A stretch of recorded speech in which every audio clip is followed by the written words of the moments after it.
Entre el Atlántico y el Mediterráneo, Gibraltar se encuentra en un lugar estratégico a nivel geopolítico. ¿Por qué este pequeño territorio pertenece al Reino Unido y no a España? A continuación, te invitamos a conocer el rol clave que tienen los monos en este lugar, el extraño idioma que se habla y el insólito proyecto de construir una enorme represa que una a Europa y África en este punto. Cuando hablamos de Gibraltar, podemos referirnos a distintas realidades. Por un lado está el famoso peñón, conocido en inglés como The Rock. Se trata de un macizo rocoso que alcanza los 426 metros sobre el nivel del mar gracias a una pendiente muy pronunciada.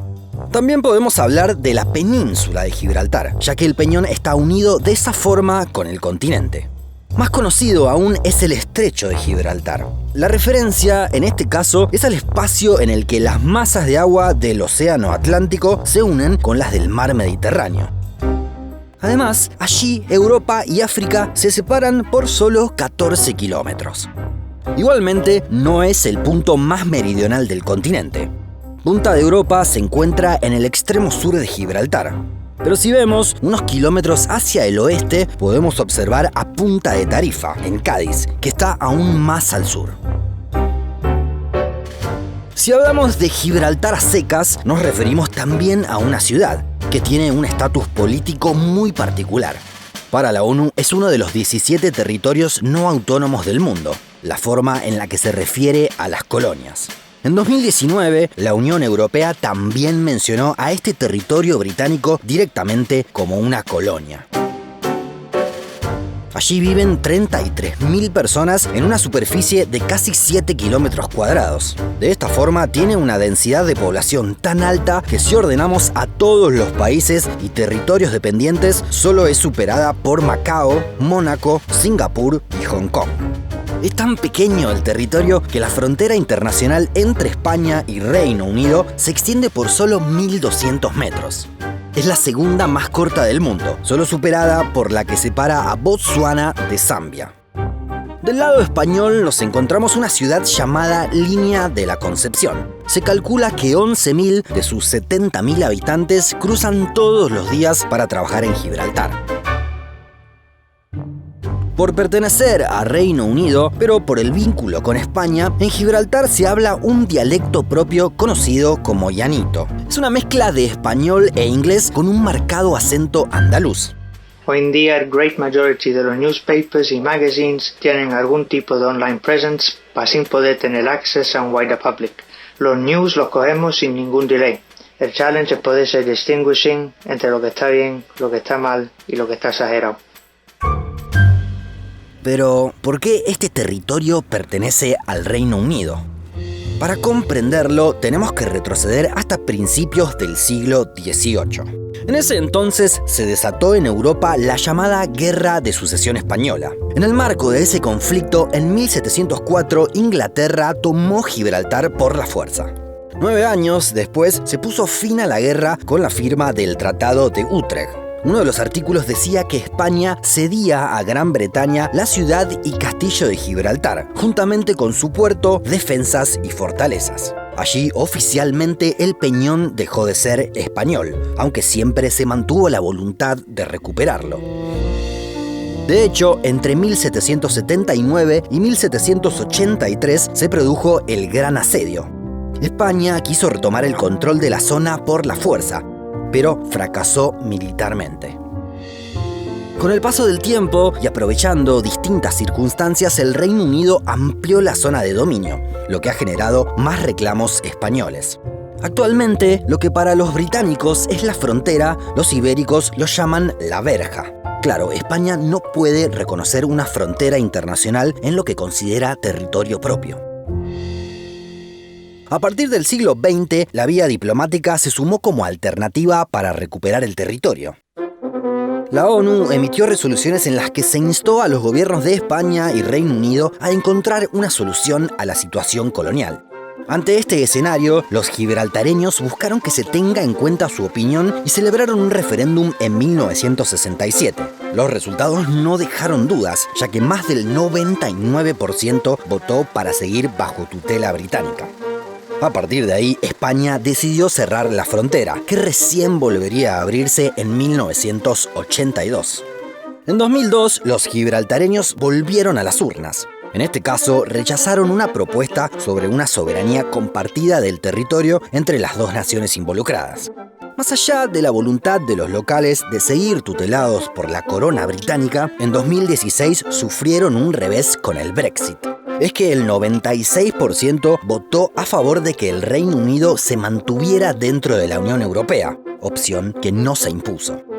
De esta forma, en las negociaciones posteriores sobre la salida de la Unión, muchos se posaron sobre lo que pasaría en las Islas Británicas. Por ejemplo, entre Irlanda e Irlanda del Norte había un nuevo límite de la Unión Europea, pero algo similar sucedió en el sur del continente. Igualmente, Gibraltar no formaba parte del espacio Schengen. Se trata de un acuerdo por el que se eliminaron los controles fronterizos entre más de 20 países europeos. En definitiva, siempre hubo que mostrar el pasaporte para entrar o salir de Gibraltar, y esta situación no se modificó con el Brexit.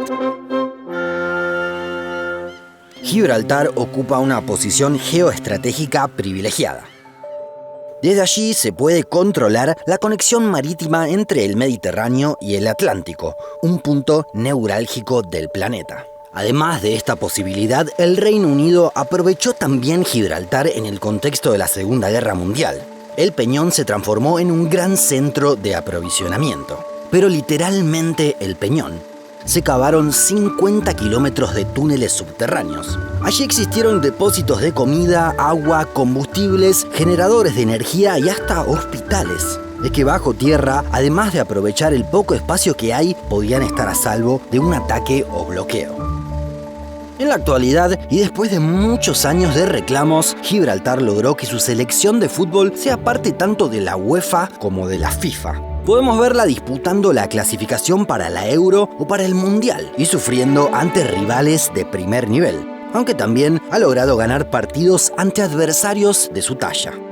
Si prestamos atención durante los partidos, podremos ver aterrizar aviones de fondo. Claro, es que solo 140 metros separan a la pista de aterrizaje del Estadio Victoria.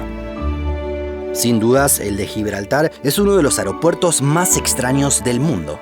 Casi la mitad de la pista se construyó sobre terrenos ganados al mar. Además, la avenida Winston Churchill, por donde circulan automóviles, cruza al mismo nivel de la pista de aviones. Igualmente, no es el único lugar en el que sucede esto, ya que en Tuvalu existe un cruce similar. Pero si hablamos de Gibraltar, es imposible no referirse a un récord muy especial. Es el único lugar de Europa en el que podemos toparnos con primates en libertad. Obviamente, sin contar a los humanos. Existe una especie conocida como macaco de Berbería. Oh my.